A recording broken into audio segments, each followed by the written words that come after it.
Yan guys, shout out sa mga nakakaalam nito. Ito po ay pili.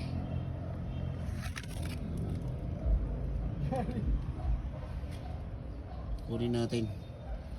Tapos ang pagkain naman nito ay bibiyakin lang to sa gitna.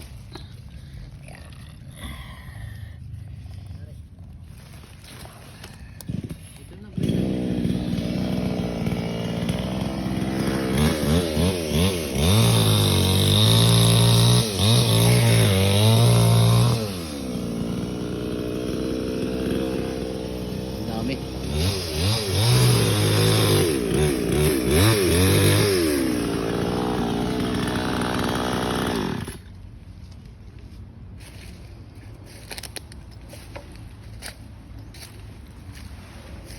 Kain yan guys, yan o. Nakikot lang yung laman.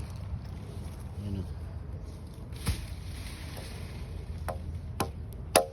Ito sa gitna.